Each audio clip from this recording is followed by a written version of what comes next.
And yeah, we've touched on the football now, so I think we're going to finish it off with the final bit on a bit of the boxing.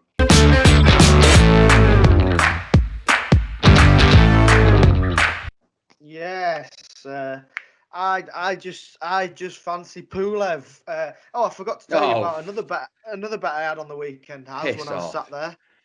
You had Lyndon Arthur. I had Mr. Arthur. I thought Anthony Yarde was a ridiculous price.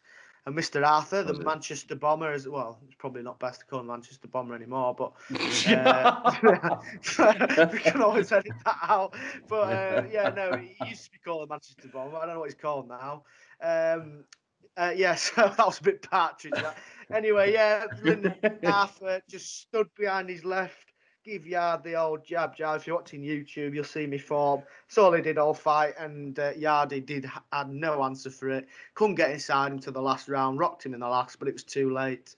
And Styles win fights, as they say, and he won comfortably.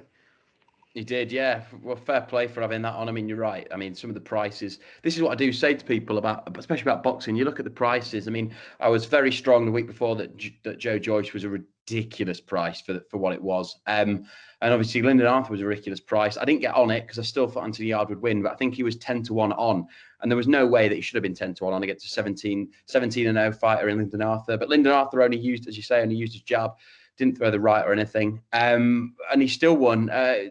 Anthony Yarde's come out and obviously said it was a robbery and a load of shit. I mean, lions in the camp. He's got Tunde Ajayi just shouting lions in the camp in his corner, talking absolute bollocks to him.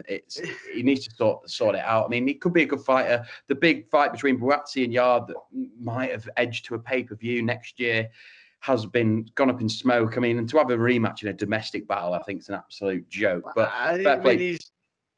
You can't possibly justify a pay-per-view for Yarde now after that. It was boring. It was shy. You know, if someone's standing behind the jab, you've just got to go really aggressive and blast him away. If you're the best pound-for-pound boxer in your weight division in Britain, you're fighting a British title fight, you should have had no problem against him. And the fact he's not, though. He's not. Says a lot.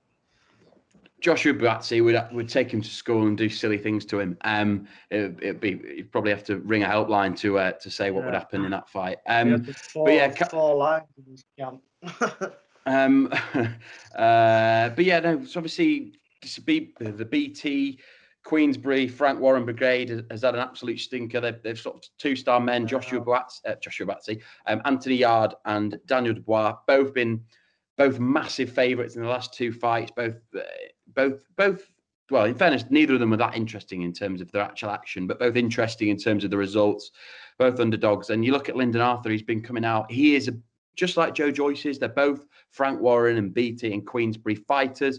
They were the underdogs. And ever since they were victorious, no one's built the hype around them. You look at Lyndon Arthur, he's coming out on Twitter saying, did I win or lose? I'm not sure my promoters are aware. He's slating the way that Frank Warren and the BT sort of channel have been treating him, and he's right to do so. At the end of the day, he's the victor, he's won. You need to build a superstar out of that guy. Lyndon Arthur's a nobody compared to Anthony Yarde. Joe Joyce, he's not a nobody compared to Daniel Dubois, but Daniel Dubois was seen as the future. At the end of the day, Joe Joyce is in line for a world title shot. They need to be there singing his name, chanting his name, saying he's going to win, not coming out saying, oh, we should have a rematch between these two. Like, that's not what needs to happen. And yeah, the BT brigade have become crashing down, and Frank Warren's shown that why is a B-Tech Eddie Hearn. And we're going to talk about one of Eddie Hearn's fights this weekend, the matchroom things. I failed to get my tickets for it. Joshua Pulev, I was hoping to go, but wasn't so lucky to be one of the 1,000 that were in attendance. Joshua Pulev. Did you just say you thought Pulev was going to win? Yeah, I think Pulev's got a good chance of beating him. And if you read all the talk coming out of Pulev camp, Pulev thinks he's going to knock him out. And we all heard that before when he went and fought that fat knacker over in America who knocked him clean out. Well, Pulev's a different kettle of fish, mate. Pulev's a different kettle of fish. 39 years old, nearly 40. He's an IBF mandatory. So people that have come out there saying Joshua's only fighting X, and so he has to fight this guy. If you don't understand that, you don't get it. Pulev only lost to Vladimir Klitschko back in 2014. Supposed to fight Anthony Joshua in 2017 at Cardiff, and obviously he pulled out late with injury, and Carlos Takam stepped in. had victories over Derek Chisora and Hughie Fury, notably from Britain. But I don't think you can look at Pulev and think anything other than a Joshua destructive knockout for me. You're right. If he does lose, it would be a massive shock, much bigger than, not much bigger because he's lost now, AJ. So that sort of instability is gone. But I think Andy Ruiz is a much better fighter than Kubrat Pulev. He's a big stiff European, big stiff idiot. And we'll talk about him in a second just to finish the pod. But I just think Anthony Joshua is going to blitz him. I think it'll be a cagey start. He'll come through, and in round 7 or 8, I think he'll knock him out. But my nap is rounds 5 to 8. Anthony Joshua, it's 2-1 via KO.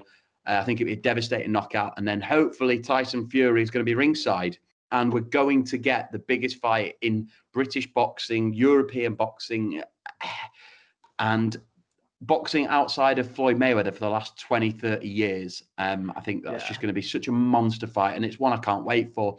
And Anthony Joshua is going to put Tyson Fury all over the place and become the unified, undisputed Ring Magazine lineal heavyweight champion of the world.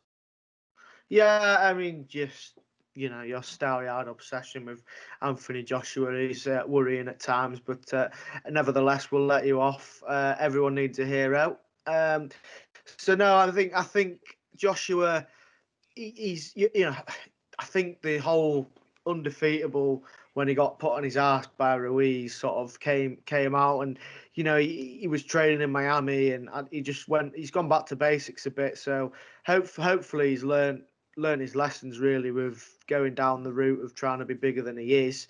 However, I think Pulev has said a couple of times this week, he says he sees a lot of mistakes from Joshua. I tend to agree. I don't think Joshua is as solid as everyone makes out. And you just never know with his mindset. If he starts getting whacked about, his mind might drift back to the Madison Square Garden, and he could take the knee and be the end of him. But I actually, as a boxing fan, I hope Joshua does win, even though I'm going to back Pulev at 6-1, a tenner on there, and it's a tidy little return. I'll give you tens, mate. Yeah, I'll take tens off you any day of the week, pal. And we hope to see Fury Joshua, the mega fight that everyone wants to see. I'm a big Tyson Fury fan. I just like him. I like characters in sport. I like he's the one. Captain Contradiction this week of Tyson Fury, who's come out and said that he doesn't want to be a superstar. Anthony Joshua offered him a position on his team, saying he'll look after him and manage him and make him a superstar. Obviously, a little bit tongue-in-cheek from the AJ camp, but he's right. I mean, Anthony Joshua is the star attraction. He's the global superstar in boxing.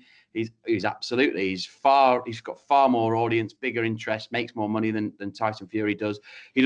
Tyson Fury needs a dance partner. He's had two pay-per-view opponents in his life, both of which have been Vladimir Klitschko and Deontay Wilder, two superstars in their own right. You look at Tyson Fury coming out saying, I don't want to be a superstar. Well, what were you doing in Saudi Arabia, Chief?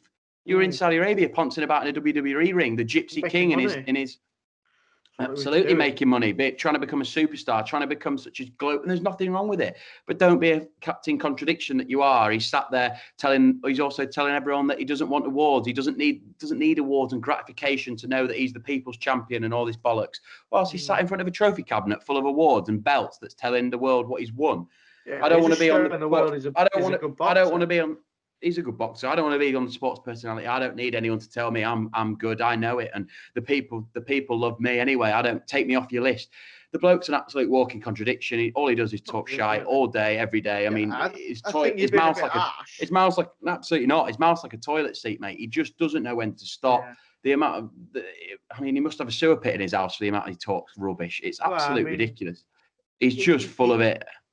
You're just focusing on the negatives. I'd like to see the best in people, and what he's done for charity. How nice!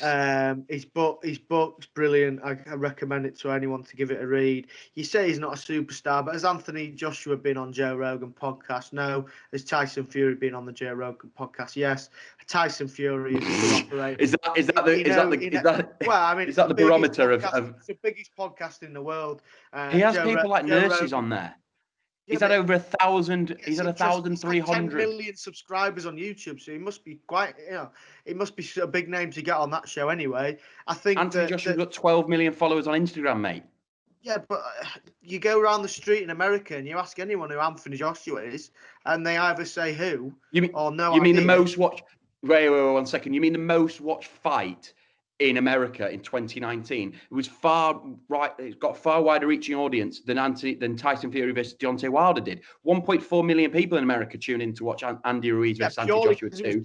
800,000 people. 800,000 people bought Tyson Fury versus Deontay Wilder. 800,000 people. They had 60 seconds of sponsorship or advertising on the Super Bowl alone. That fight absolutely flopped because neither of them are superstars. All he is he's an absolute mouthpiece. He's a great boxer. He's a fantastic boxer. I've got absolutely nothing to say in terms of his boxing ability. I personally make him the favourite against Anthony Joshua, even though I believe AJ will splatter him all over that ring. But what he's achieved in boxing is phenomenal. His record and resume is nowhere near the level of Anthony Joshua. Kubrat Pulev would be the third best opponent Tyson Fury would ever have faced, but hands down. And he's not in the top 7 or 8 for Anthony Joshua. They're in different levels in terms of the opponents they both fought. Deontay Wilder isn't as good as everyone thinks he is. Tyson Fury absolutely went over there and handed him on his arse. Yeah. All credit to him. But Tyson Fury is not the superstar that you're saying that he is.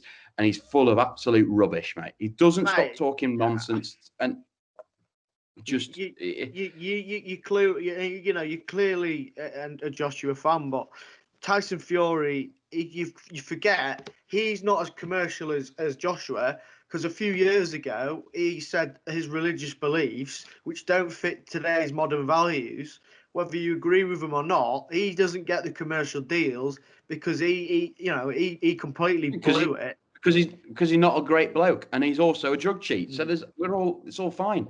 He's a drug cheat, and he's got some interesting and abhorrent views. So it's fairly clear on. Yeah, but he's the people's champion, and he's my champion, and he's gonna splatter Joshua all over the gaff, mate. Well, let's hope we get to see it, because I for one can't wait to be there. I can't wait to see it. I mean, let us know what you think. I mean, this video is going to be on YouTube with any luck, unless.